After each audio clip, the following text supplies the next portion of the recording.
कड़ी मेहनत आपको वहां पहुंचा देती है जहां अच्छी किस्मत शायद आपको पहुंचा दे। निंदा से घबराकर अपने लक्ष्य को ना छोड़े, क्योंकि लक्ष्य मिलते ही निंदा करने वालों की राय बदल जाती है। विद्यार्थी जीवन में जीवन की छोटी छोटी आदतें हमारे जीवन में बड़ा फर्क पैदा कर देती है। अगर तुम सूरज की तरह चमकना चाहते हो तो सूरज की तरह जलना सीखो। मेहनत इतनी खामोशी से करो कि कामयाबी शोर मचा दे। जब तक तुम दौड़ने का साहस नहीं जुटाओगे तब तक तुम्हारे लिए प्रतिस्पर्धा में जीतना सदा असंभव बना रहेगा। जिस दिन एक सिग्नेचर ऑटोग्राफ में बदल जाए तब मान लीजिएगा कि आप कामयाब हो गए। हमारा भविष्य हमारे वर्तमान पर निर्भर करता है, इसलिए अपने लक्ष्य पर काम करो। आप में शुरू करने की हिम्मत है तो आप में सफल होने के लिए भी हिम्मत है। सच्चाई वह दिया है जिसे अगर पहाड़ की चोटी पर रख दो तो बेशक रोशनी कम करे पर दिखाई बहुत दूर से भी देता है। विद्यार्थी जीवन की कड़वी सच्चाई है कि आजकल परीक्षा के परिणाम में विद्यार्थी कितना भी नंबर ला दे तब भी उसका परिवार खुश नहीं होता। इसलिए नंबर के बदले सीखने पर ज्यादा ध्यान दे। एक परीक्षा कभी कठिन या आसान नहीं होती। जिस विद्यार्थी ने अच्छी मेहनत की हो उसके लिए परीक्षा आसान होती है, और जिसने परीक्षा के लिए कोई मेहनत नहीं की उसके लिए परीक्षा बहुत कठिन होती है। परीक्षा के समय सबको डर लगता है, पर फेल वही होते हैं जो पढ़ाई नहीं करते। सफल और असफल विद्यार्थी में केवल एक ही फर्क होता है। एक सफल विद्यार्थी शिक्षा के अलावा किसी और चीज पर ध्यान नहीं देता, जबकि असफल विद्यार्थी शिक्षा के अलावा सब पर ध्यान देता है। अगर आप अपने रूम में सबसे होशियार विद्यार्थी हैं तो आप गलत रूम में हैं या गलत स्कूल में हैं। एक विद्यार्थी को हमेशा यह ध्यान में रखना चाहिए कि विद्यार्थी जीवन आराम का नहीं पर मेहनत से विद्या प्राप्त करने का समय है। हारने वाला विद्यार्थी जीतने वाले विद्यार्थी पर ध्यान देता है, जबकि जीतने वाला विद्यार्थी सिर्फ जीतने पर ध्यान देता है। लोग आपके बारे में क्या सोचते हैं उससे ज्यादा महत्वपूर्ण ये है कि आप लोगों के बारे में क्या सोचते हैं, क्योंकि यही चीज आपका चरित्र निर्धारित करती है। एक सच्चा विद्यार्थी वही है जो खुद को साबित करने में नहीं लेकिन खुद को औरों से बेहतर करने में ध्यान देता है। अगर आपके सपने आपको नहीं डरा रहे, आपको नहीं सोने दे रहे, आपको खाने नहीं दे रहे, तो आपके सपने सही में बड़े सपने हैं। पर ऐसा कुछ भी नहीं हो रहा है तो मान लीजिए वो बड़े सपने नहीं है। अपने अंदर सीखने का जुनून विकसित कीजिए। अगर आपने ये कर दिया तो आपको आगे बढ़ने से कोई नहीं रोक पाएगा। एक मूर्ख व्यक्ति को देने के लिए श्रेष्ठ प्रतिक्रिया मौन ही है। महत्वाकांक्षा के बिना बुद्धिमानी ऐसी ही है जैसे पर के बिना एक पक्षी। अगर आप वो नहीं कर रहे हैं जो आपको पसंद है, इसका मतलब ये है कि आप अपना समय बर्बाद कर रहे हो। अपने को परिस्थितियों का गुलाम कभी ना समझो। तुम स्वयं अपने भाग्य के विधाता बनो। एक दिन में नहीं होगा, लगे रहोगे तो एक दिन जरूर होगा। उठो, मुकाबला करो और जीतो। जीतने के लिए तुम्हें ना किसी की इजाजत की जरूरत है, ना किसी सिफारिश की। क्या आपने ऐसा कोई निर्णय लिया है जो वर्तमान में रिस्की है पर आने वाले समय में बेहतरीन साबित होगा? अगर आपका जवाब हाँ है तो बहुत अच्छी बात है, पर अगर ना आए तो जरूर सोचिए और लीजिए। परफेक्ट परिस्थिति का इंतजार मत कीजिए। आज से अपने लक्ष्य को पाने के लिए पूरी ताकत झोंक दीजिए। सफलता इंतजार से नहीं, काम करने से मिलेगी। मैं रास्ते बदलता नहीं हूँ, रास्ता बनाता हूँ। सबको दो अवसर मिलते हैं, कुछ समय की तकलीफ और लंबे समय का आराम, या कुछ समय का आराम या लंबे समय की तकलीफ। पता नहीं अधिकांश लोग दूसरा अवसर ही चुनते हैं। बड़े निर्णय लेते हुए डरना गलत नहीं है, पर डर के कारण बड़े निर्णय ना लेना गलत है। सफलता के लिए जीनियस से कहीं ज्यादा जरूरी है कॉमन सेंस होना। कम शिकायतें, कम बहाने, कम टाल मटोल, अधिक सफलता पाने का यही मूल मंत्र है। कभी कभी आपकी सफलता की राह में सिर्फ एक व्यक्ति बाधक होता है, वह जिसे शीशे में आप हर दिन देखते हैं। उन सभी रास्तों को छोड़ दो जो मंजिल की तरफ नहीं आते, भले ही कितनी भी खूबसूरत हो। भूलकर पछताने से ना बोलना बेहतर है। यह महत्वपूर्ण नहीं है कि आप सफल हैं या नहीं, महत्वपूर्ण यह है कि आप उतने सफल हुए हैं या नहीं जितनी आपके भीतर क्षमता थी। विद्यार्थियों के अच्छे जीवन के लिए उनको मोटिवेट करना बहुत ही जरूरी है, क्योंकि मोटिवेशनल उस बीमारी का दवा है जो विद्यार्थियों को उनके लक्ष्य से भटकने नहीं देता।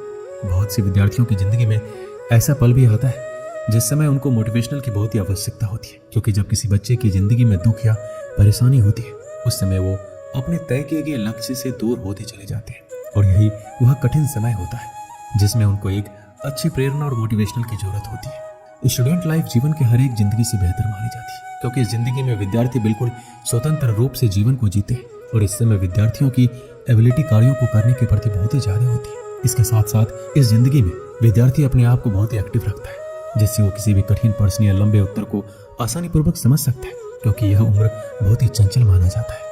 अब हम विद्यार्थियों के जीवन से जुड़े कुछ बातें बताएंगे जिससे आपको पढ़ाई में मदद मिल सकती है और अपने लक्ष्य को आप प्राप्त कर सकते हैं। जब आप पढ़ाई करने बैठे तो अपने आसपास सभी ऐसी चीजों को हटा दें जो आपको ध्यान से भटका सकती है। पढ़ाई करते समय ऐसी जगह बैठें जहाँ किसी भी तरह का शोर शराबा नहीं हो। इसके साथ ही अगर आपके आसपास मोबाइल टीवी हो तो उस जगह पर ना बैठे। कोशिश करें कि पढ़ने के लिए आप टेबल चेयर पर ही बैठे। इससे आप ज़्यादा देर तक पढ़ाई कर पाएंगे। और पढ़ाई करते समय फोकस बढ़ाने के लिए सबसे ज़रूरी है आप अपनी पढ़ाई के लिए एक रूटीन बना लें। टाइम टेबल बनाकर पढ़ाई की जाए तो हर चीज़ अच्छे से याद रहती है।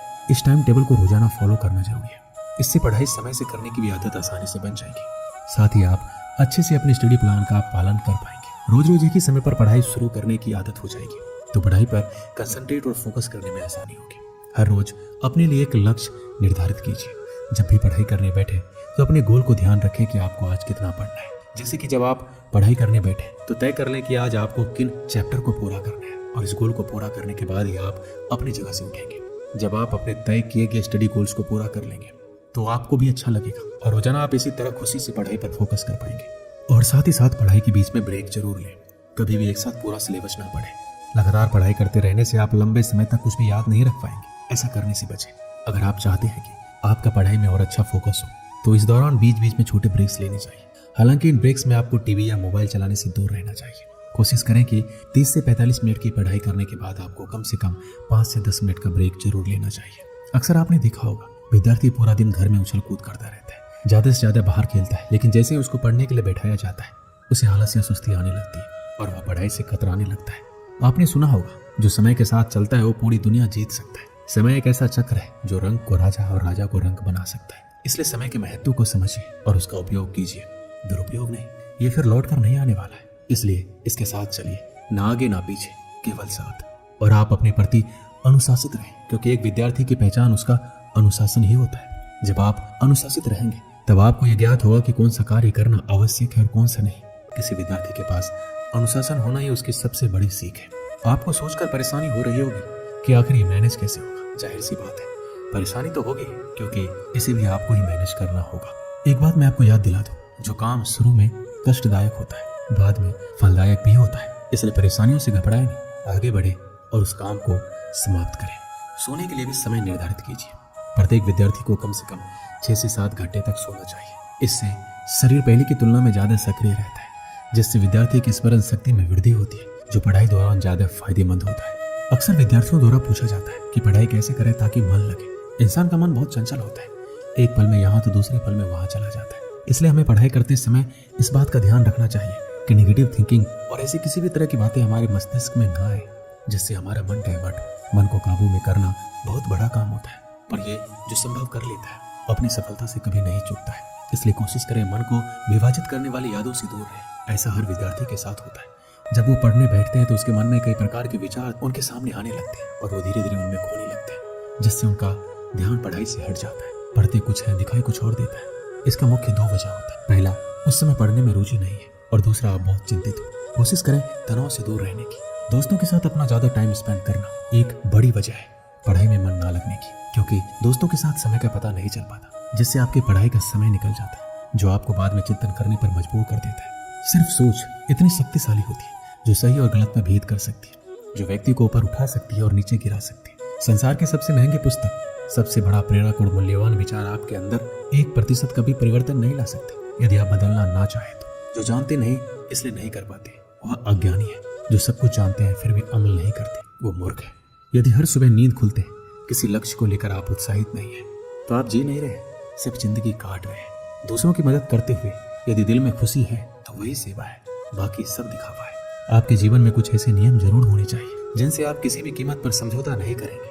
किसी भी व्यक्ति को ज्यादा सुधारना चाहोगे तो आपका दुश्मन हो जाएगा। आप कभी भी नदी में कूदे बिना उसकी गहराई का अंदाजा नहीं लगा सकते। जब लोग छोड़ दे तब भी जीतने वाला व्यक्ति उसको छोड़े बिना उस पर लगा रहता है। यही जीतने वाले व्यक्ति और हारने वाले व्यक्ति में अंतर है। जीवन में सफल होना है तो खुद से काम करने से पहले एक प्रश्न पूछिए, क्या यह सही कार्य है या सरल कार्य। सफलता के लिए कोई एलिवेटर नहीं है, आपको अपने आप ही सीढ़ियां चढ़नी होगी। 3 चीजों को बदलना बहुत जरूरी है, बहानों को, अपने प्रयत्नों से, आलस को निश्चय से और समस्या को मौकों से। परिवर्तन और संघर्ष से सिर्फ एक कायर इंसान ही डरता है, सफल और हिम्मतवान व्यक्ति नहीं। अनुशासन ही सिद्धि और लक्ष्य को जोड़ने वाला पुल है। आपको सफलता चाहिए तो आपको उसकी कीमत के लिए भी तैयार रहना होगा। अगर आपको सफल होना है, वह आपके विद्यार्थी जीवन में हो या फिर आपके जीवन में, तो सिर्फ 2 शब्द जान लीजिए, वह है अभी जो करना है वो अभी करें। एक दिन की बात है, दो मित्र सोहन और मोहन अपने गांव के मंदिर की सीढ़ियों पर बैठकर बातें कर रहे थे। इतने में एक तीसरा व्यक्ति जतिन उनके पास आया और उनकी बातों में शामिल हो गया। तीनों दिन भर दुनिया जहां की बातें करते रहे। कब दिन ढला, कब शाम हुई, बातों बातों में उन्हें पता ही नहीं चला। शाम को तीनों को भूख लग गई। सोहन और मोहन के पास क्रमशः 3 और 5 रोटियां थी, लेकिन जतिन के पास खाने के लिए कुछ भी नहीं था। सोहन और मोहन ने तय किया कि वो अपने पास की रोटियों को आपस में बांटकर खा लेंगे। जतिन उनकी बात सुनकर प्रसन्न हो गए, लेकिन समस्या ये खड़ी हो गई, कुल 8 रोटियों को तीनों में बराबर कैसे बांटा जाए। सोहन इस समस्या का समाधान निकालते हुए बोला, हमारे पास कुल 8 रोटियां हैं, हम इन सभी रोटियों के 3-3 टुकड़े करते हैं, हमारे पास कुल 24 टुकड़े हो जाएंगे। उनमें से 8-8 टुकड़े हम तीनों खा लेंगे। मोहन और जतिन को यह बात जच गई और तीनों ने वैसा ही किया। रोटियां खाने के बाद वो तीनों उसी मंदिर की सीढ़ियों पर सो गए, क्योंकि रात काफी हो चुकी थी। रात में तीनों गहरी नींद में सोए और सीधे अगली सुबह उठे। सुबह जतिन ने सोहन और मोहन से विदा ली और बोला, मित्रों, कल तुम दोनों ने अपनी रोटियों में से तोड़कर मुझे जो टुकड़े दिए, उसकी वजह से मेरी भूख मिट पाई। इसके लिए मैं तुम दोनों का बहुत आभारी हूँ। ये आभार तो मैं कभी नहीं चुका पाऊंगा, लेकिन फिर भी उपहार स्वरूप मैं तुम दोनों को सोने की ये 8 गिन्नियां देना चाहता हूँ। यह कहकर उसने सोने की 8 गिन्नियां उन्हें दी थी और विदा लेकर चला गया। सोने की गिन्नियां पाकर सोहन और मोहन बहुत खुश हुए। उन्हें हाथ में लेकर सोहन मोहन से बोला, आओ मित्र, ये 8 गिन्नियां आधी आधी बांट ले। तुम 4 गिन्नी ले लो और मैं 4 गिन्नी ले लेता हूँ। लेकिन मोहन ने ऐसा करने से इनकार कर दिया। वो बोला, ऐसा कैसे? तुम्हारे 3 रोटियां थी और मेरी 5। मेरी रोटियां ज्यादा थी, इसलिए मुझे ज्यादा गिन्नियां मिलनी चाहिए। तुम 3 गिन्नी लो और मैं 5 लेता हूँ। इस बात पर दोनों में बहस छिड़ गई। बहस इतनी बड़ी, मंदिर के पुजारी को बीच बचाव के लिए आना पड़ा। पूछने पर दोनों ने एक दिन पहले का किस्सा और सोने की गिन्नियों की बात पुजारी को बता दी। साथ ही उसने निवेदन किया कि वो कोई निर्णय ले, जो भी वो निर्णय करेंगे उन्हें स्वीकार होगा। यूं तो पुजारी जी को मोहन की बात ठीक लगी, लेकिन वो निर्णय में कोई गलती नहीं करना चाहते थे, इसलिए बोले, अभी तुम दोनों ये गिन्नियां मेरे पास छोड़ जाओ। आज मैं अच्छी तरह सोच विचार कर लेता हूँ। कल सुबह तुम आना, मैं तुम्हें अपना अंतिम निर्णय बता दूंगा। सोहन और मोहन सोने की गिन्नियां पुजारी जी के पास छोड़कर चले गए। देर रात पुजारी जी गिन्नियों के बंटवारे के बारे में सोचते रहे, लेकिन किसी उचित निष्कर्ष पर नहीं पहुंच सके। सोचते सोचते उन्हें नींद आ गई और वो सो गए। नींद में एक सपना आया। उसे सपने में भगवान दिखाई पड़े। सपने में उन्होंने भगवान से गिन्नियों के बंटवारे के बारे में पूछा तो भगवान बोले, सोहन को 1 गिन्नी मिलनी चाहिए और मोहन को 7। ये सुनकर पुजारी जी हैरान रह गए और पूछ बैठे, ऐसा क्यों प्रभु? तब भगवान जी बोले, देखो, सोहन के पास 3 रोटियां थी, जिसके उसने 3 टुकड़े किए। उन 3 टुकड़ों में से 8 टुकड़े उसने खुद खाए और 1 टुकड़ा जतिन को दिया। वहीं मोहन ने अपनी 5 रोटियों के 15 टुकड़े किए। उनमें से 7 टुकड़े जतिन को देकर खुद 8 टुकड़े खाए। चूंकि सोहन ने जतिन को 1 टुकड़ा दिया था और मोहन ने 8, इसलिए सोहन को 1 गिन्नी मिलनी चाहिए और मोहन को 7। पुजारी जी भगवान के इस निर्णय पर बहुत ही प्रसन्न हुए और उन्हें कोटि कोटि धन्यवाद देते हुए बोले, प्रभु, मैं ऐसे न्याय की बात कभी सोच भी नहीं सकता था। अगले दिन जब सोहन और मोहन मंदिर आकर पुजारी से मिले तो पुजारी जी ने उन्हें अपने सपने के बारे में बताते हुए अंतिम निर्णय सुना दिया और सोने की गिन्नियां बांट दी। इस कहानी से हमें क्या सीख मिलती है? जीवन में हम जब भी कोई त्याग करते हैं या काम करते हैं तो अपेक्षा करते हैं कि भगवान इसके बदले हमें बहुत बड़ा फल देंगे, लेकिन जब ऐसा नहीं हो पाता तो हम भगवान से शिकायत करने लग जाते हैं। हमें लगता है कि इतना कुछ त्याग करने के बाद भी हमें जो प्राप्त हुआ बहुत ही कम है। भगवान ने हमारे साथ अन्याय किया है, लेकिन वास्तव में भगवान का न्याय हमारी सोच से परे है। वह महज हमारे त्याग को नहीं बल्कि समस्त जीवन का आकलन कर निर्णय लेता है। इसलिए जो भी हमें मिला है उसमें संतुष्ट रहना चाहिए और भगवान से शिकायतें नहीं करनी चाहिए, क्योंकि भगवान का निर्णय सदा न्याय संगत होता है और हमें जीवन में जो भी मिल रहा होता है वो बिल्कुल सही होता है। जय श्री कृष्णा।